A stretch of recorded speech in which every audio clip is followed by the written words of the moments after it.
All the papers this morning is this devastating news that came out yesterday that as the remains of a body has been found in the area where Jay Slater last sent his message, or last known location was. His mother is now demanding answers here because he was found very close to where he last sent his message on his phone just before the battery went. The body, of course, has yet to be formally identified.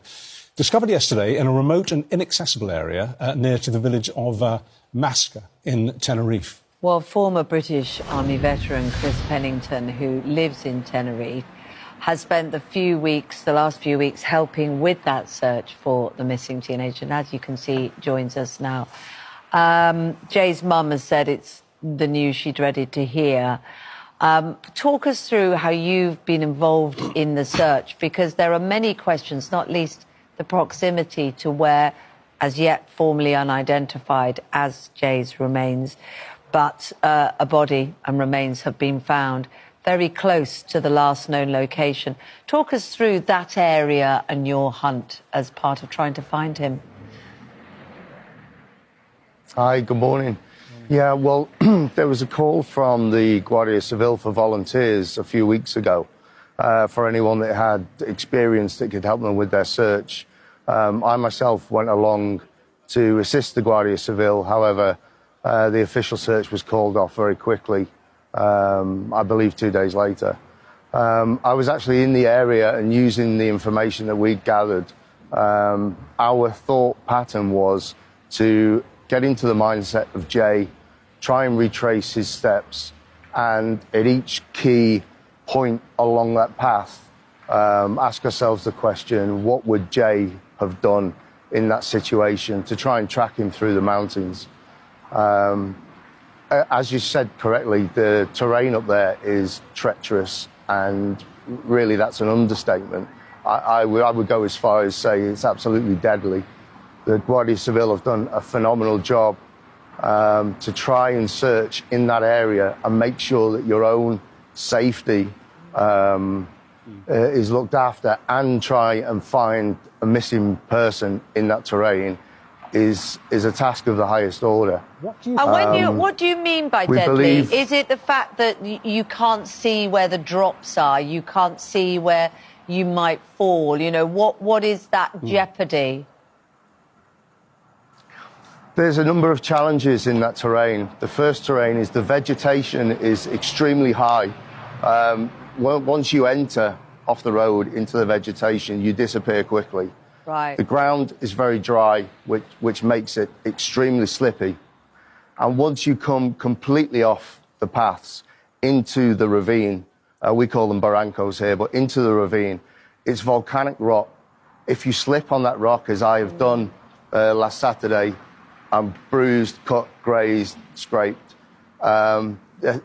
Because of it's almost like an amphitheatre, the landscape, and that's a heat trap. So once you're in that area, it's so easy to become dehydrated and suffer from heat exhaustion. And then as you get lower down to where the boulder alley and the cliffs are, the drops are 200-300 feet.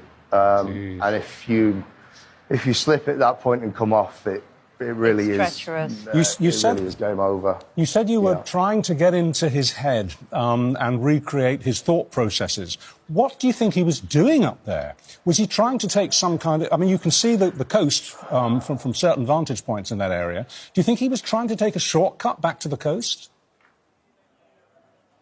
I honestly do, Richard. When you stand on that top road, because of the elevation, you can see the coast, and it's deceiving. It actually looks closer than what it really is. The coast is actually some 10 kilometres away, and the challenges he would have had to go through to get there would have been unbearable. But I suppose without knowing, he might have been looking for a way to get himself out of this terrible terrain, thinking the sea was there. One of the things that his mum has said, and I'm sure you've seen them as we all have, is the number of conspiracy theories about his disappearance springing up. And she has said that that has not been helpful, you know, for her going through these weeks of agony and worry. And I imagine part of that is because of a lack of understanding of that area and the way that you know it. That's absolutely true. I don't think the theories have helped at all. I think it's diverted attention and taken people away from the facts and the truth. It must have been extremely difficult for the Guardia Civil and the head of the search to block out that noise. And once their story took hold and went online, the backlash from that, the theories, I mean, I even suffered abuse myself for actually following the facts. And, yeah, I mean, we were called stupid, ridiculous. You know, we don't know what we're talking about. But what we did is we just stuck to the facts the whole time and didn't deviate from that. OK, so sticking to those facts and your intelligent theories based on them, it seems to be this. He decides not to wait for the bus back because he's going to have to wait for 2 hours. He decides to cut across country. He sees the ocean and thinks, OK, it's rough territory, but the sea is a lot closer than I think it is. He loses his footing and he falls down into a steep ravine, which is why they couldn't find him for so long. I believe that is absolutely the truth, and I think that's what everyone will discover in the next few days. The other thing that may help Jay make that decision, which was obviously a mistake, is there's actually huts on the way down towards the ravine.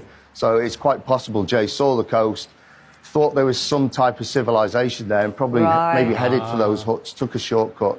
Yeah. And unfortunately, once you take the first step off road, you start to become trapped with every step you take, and it would have been virtually impossible for Jay to make his way back, sadly. Well, my God, it's certainly a cautionary tale. Thank you so much for your time this morning, and I'm just so sorry that that your part in the search didn't turn out for the better. But thank you for explaining things to us and dismissing these ridiculous and giving your time to try and make a difference. So thank you very much indeed for sharing that with us.